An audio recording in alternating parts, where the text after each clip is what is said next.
We shall commence this module by discussing the growth of economy. Economic growth is quite modern phenomena. For instance, consider the growth rate of world leading industrial countries over the past 4 centuries. During the period 1580 to 1820, the Netherlands was the leading industrial nation. It experienced an average annual growth in real GDP per worker hour of roughly 0.2%. The United Kingdom, the other leading country, experienced an annual growth of 1.2% during the period approximately 1820 to 1890. Since 1890, the United States of America is considered to have usurped the leader's seat, and its average growth rate during the period 1890 to 1989 was a relatively dramatic 2.2% a year. Clearly, by today's standard, even the fastest growing economy 2 centuries ago would be considered practically stagnant. According to one estimate, even the modest 2% growth a nation's per capita gross domestic product doubles in 35 years. It shows the enormous potential that economic growth carries if sustained. Economic growth is the increase in the market value of goods and services produced by an economy over time. It is conventionally calculated as the percent rate of increase in real GDP. In economics, economic growth theory typically refers to growth of potential output, that is production at full employment. As an area of study, economic growth generally distinguished from economic development. The former generally refers to the increase in per capita income, while the latter tries to focus on quantitative as well as the qualitative changes in nation's life. During the economic advancement, according to Kindleberger, economic growth means more output, while economic development implies both more output and changes in the technical and institutional arrangement by which it is produced and distributed. Growth not only involves more output derived from higher amounts of input, but also refers greater efficiency, that is an increase in output per unit of input. Development goes beyond this to imply changes in the composition of output and in the allocation of inputs by sectors. After studying this module, you shall be able to know about basics of economic growth, economic development, factors affecting economic growth. Learn about the difference between economic growth and economic development. Identify the role of natural resources, capital accumulation, technological progress, population, human capital in the process of economic growth. Evaluate the impact of economic growth, measurement of economic growth, indices to measure the economic development, and analyze the impact of economic growth on ordinary population, economic growth versus economic development. Let us now understand the difference between economic growth and economic development. Economic development can be referred as the quantitative and qualitative changes in the economy. Arthur Lewis defined economic development as enlargement of the range of people's choices. Economic development focuses on the spectrum of spheres ranging from health, education, employment, safety, environmental sustainability, social exclusion, gender empowerment, infrastructure, and other activities. Whereas economic growth measured in terms of rise in GDP or market productivity. Consequently, Amartya Sen refers economic growth as a one of the part of economic development. The study of economic development was born out of an extension to traditional economics that focused entirely on national product or the aggregate output of goods and services, the latter known as economic growth. Economic development mainly concerned in expansion of people's entitlement and their corresponding capabilities, morbidity, nourishment, literacy, education, and other socio-economic indicators. Economic growth, that is more income, is only one of the things desired by the poor people. Adequate nutrition, safe water, better medical facilities, more and more better schooling for their children, cheap transport, adequate shelter, continuing employment and secure livelihood and productive remunerative satisfying job do not show up in higher income per head.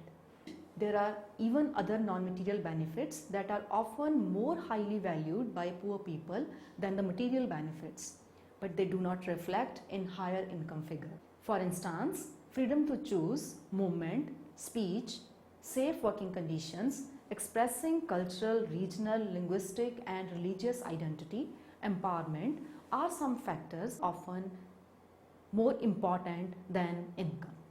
It is quite often observed in many parts of the world that economic growth can be rapid without the improvement in quality of life. In other words, per capita increase in GDP only benefits a small section of minority population and rest of the vast majority of population is deprived from the fruits of increased GDP. It led to concentration of wealth in few hands, stark inequality, existence of dual economy where one section enjoyed the increased production of goods and services and remaining large section of population starving and yet to receive any benefits of higher GDP. Economic growth set the prerequisite condition for economic development. The economic growth accompanied by proper distribution of resources across the population, building institutional mechanisms which ensure qualitative change in the lives of people and environmental sustainability guaranteed the economic development. It has been observed that there is a positive correlation between incomes per head and indicators of human development. It does not refer that higher income led higher development since many countries have achieved high human development at low level of income. This correlation depends on how additional income from growth is being used for public education, health and employment opportunities. Economic is indeed important, not for itself, but for what it allows a country to do with the resources that are generated, expanding both individual incomes and the public revenue that can be used to meet the social commitments. Initial endowments like distribution of assets are also important factors in determining economic development.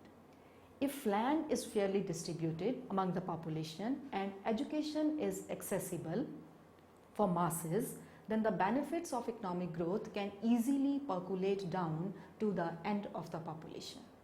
Economic growth is quite often considered to be an essential part of development, but growth known as continuing increase of the quantity of goods and services produced and consumed over time is simply the intertemporal dimension of any policy objective, although it has been wrongly monopolized by production and consumption.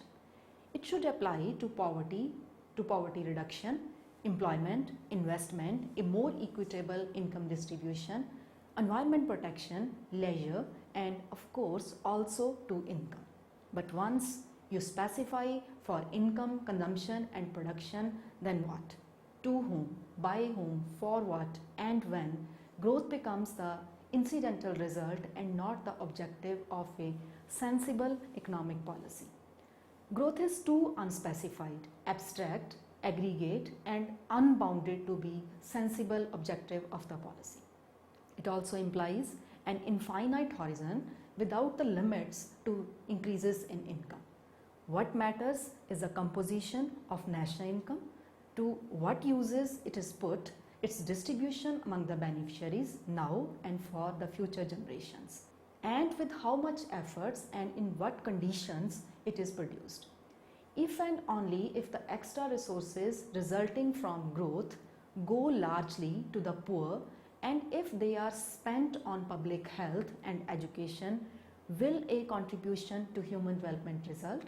In measuring economic growth, the national income is a quite inadequate measure of human development for several reasons. It counts only goods and services that are exchanged for money, leaving out the account of large amount of work done inside family, mainly by the woman, and the work done voluntarily for children or older people or in communities. Public services are counted at their cost, so that doubling the wages of all public services appears to double their contribution to welfare or development.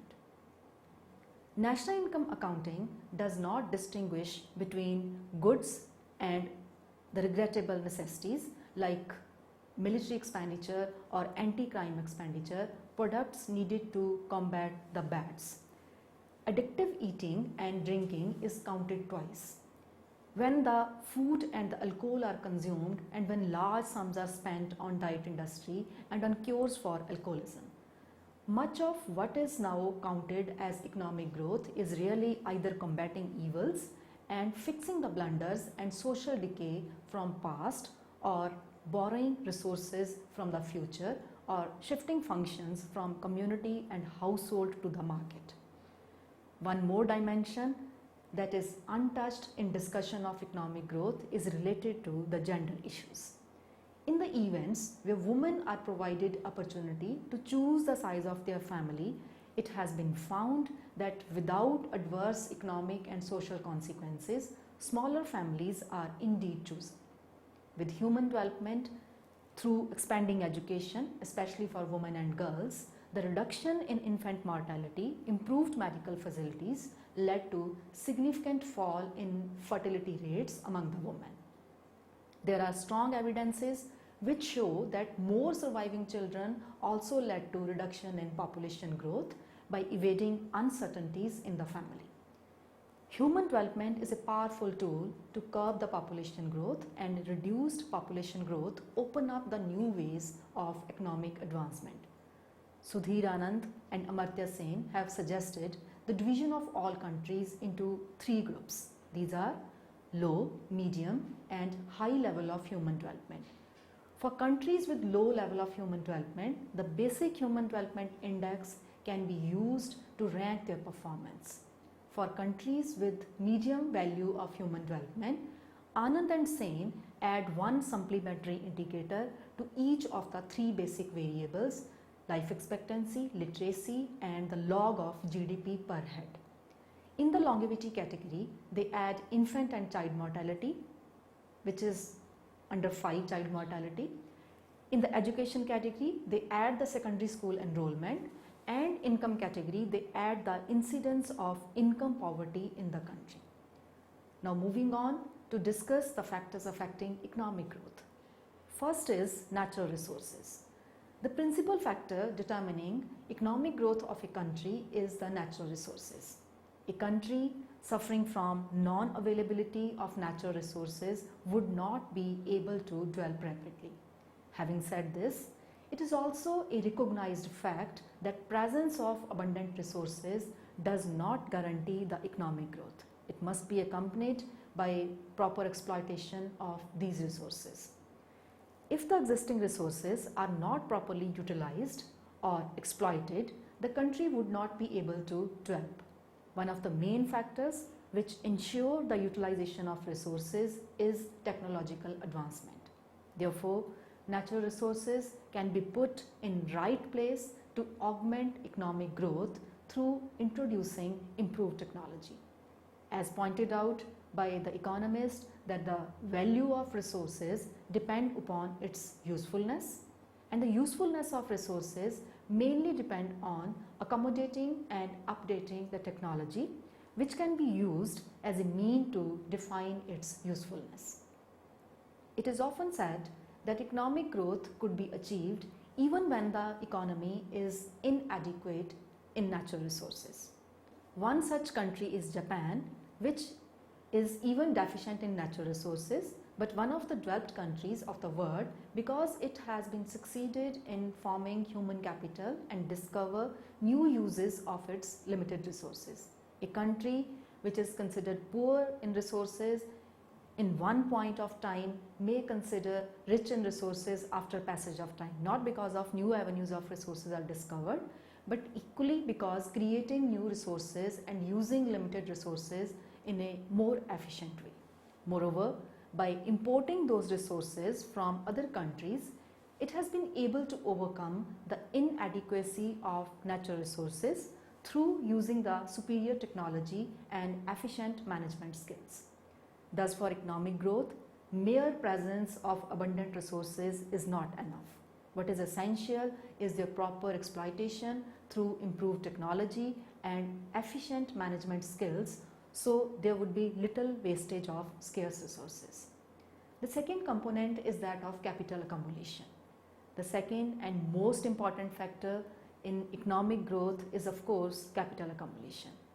Capital means stock of physical, reproducible factor of production. When the capital stock grows over a period of time, this is defined as capital accumulation. The process of capital accumulation is cumulative and self-sustaining, provided three interrelated stages are preceded. Number one, the existence of continuous rise in savings. Number two, to use these savings for investment in capital goods. Number three, intermediaries to mobilize savings and divert them for investment. One of the prominent reasons of lower growth in underdeveloped countries is lower savings. Equally opposite, in developed countries, higher savings ensure the capital formation and sustain continuous growth. Due to low propensity to save in least developed countries, voluntary savings are not sufficient to ensure the desired growth. Due to low level of income, poor countries are close to subsistence level of consumption, which led to low level of savings. In such circumstances, possibly to raise savings are dismal, and economic growth would rely on other sources of capital accumulation like external loans, grants or aid. Capital formation is the key component of economic growth. On the one hand, it ensures effective demand, while on the other hand, it creates productive efficiency for future production. Higher investment in capital goods and consumer goods industries creates employment opportunities, which led to higher consumption reflected in effective demand. On the other hand, new avenues for capital goods open up the ways for productive efficiency in production. The processes of capital accumulation reflect in higher national output, essential to meet the demand of increasing population. Third is technical progress. Technical progress or the technological changes are counted as the most important factor in the process of economic growth. They are mostly referred as the changes in mode of production through new technique which emerges out of research or innovation. Changes in technology lead to increase in productivity of labor, capital and other factors used in production. Schumpeter regards innovation as the most important technological factor in economic growth. Modern economic theories even assume that without technical progress, a country cannot sustain the growth in per capita income indefinitely. Due to low technical progress in the least developed countries, they are not able to break the vicious cycle of underdevelopment. Developed countries are succeeded in continuous adaptation of new technology due to higher spending in research and development activities. The fourth one is population. Population growth is also another important factor which affects the economic growth. There are evidences which show that population growth systematically changes with overall development of a society. The changes in population growth along with the development process normally are known as demographic transition. The idea is very simple. When the population growth is high, economy has to put more effort for achieving higher growth, since higher population pull down the per capita income growth and vice versa. A strong family planning targets or the provision of incentive to have less children, spread of education can pull down the population growth and permit the long run growth. After this, there are some other factors as well.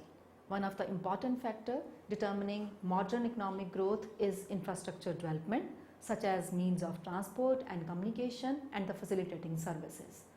Structural changes are also important factors determining the shape of economic growth. It implies a transition from a traditional primary sector to the modern manufacturing sector and then to the service sector. Such structural changes should be accompanied by increasing employment opportunities, higher labor productivity and ever increasing stock of capital and institutional which promotes new ideas, innovations or research. Sign of structural changes begin with the transfer of population from the primary sector to the secondary sector and then to the tertiary sector. Creation of human capital is another important factor which determines the path of economic growth. The skilled labor force of various kinds such as scientists, engineers, managers, administrator, expert or various fields of social sciences etc. are crucial to form such institutions which create enough ground for economic growth. The shortage of such skilled labor force poses a serious problem in least developed countries. To overcome such deficiency in human capital, it requires setting up scientific, technological and various institutions which fill such gaps in human assets. Human endowments, the social attitudes, political conditions and historical factors greatly influence the process of growth. Therefore, social, cultural, political and administrative factors have its own importance in economic development. For instance, social attitudes, culture and values determine the spirit of adventure, discoveries, invention, which consequently led to new opportunity conducive to the economic growth. Now let us summarize what we have discussed in this module. We have discussed that economic growth is quite modern phenomena. Economic growth is the increase in the market value of goods and services produced by an economy over time. Economic development focuses on spectrum of spheres ranging from health, education, employment, safety, environmental sustainability, social exclusion, gender empowerment, infrastructure and other activities, whereas economic growth is measured in terms of rise in GDP or market productivity. A country suffering from non-availability of natural resources would not be able to develop rapidly. The process of capital accumulation is cumulative and self-sustaining, provided three interrelated stages are preceded. These are the existence of continuous rise in savings, to use these savings for investment in capital goods, and the intermediaries to mobilize saving and divert them for investment. Technological changes are mostly referring to the changes in mode of production through new technique which emerges out of research or innovation. There are evidences which show that population growth systematically changes with overall development of a society.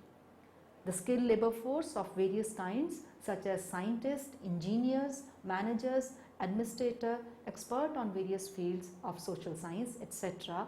are crucial to form such institutions which create enough ground for economic growth. That's all with this module.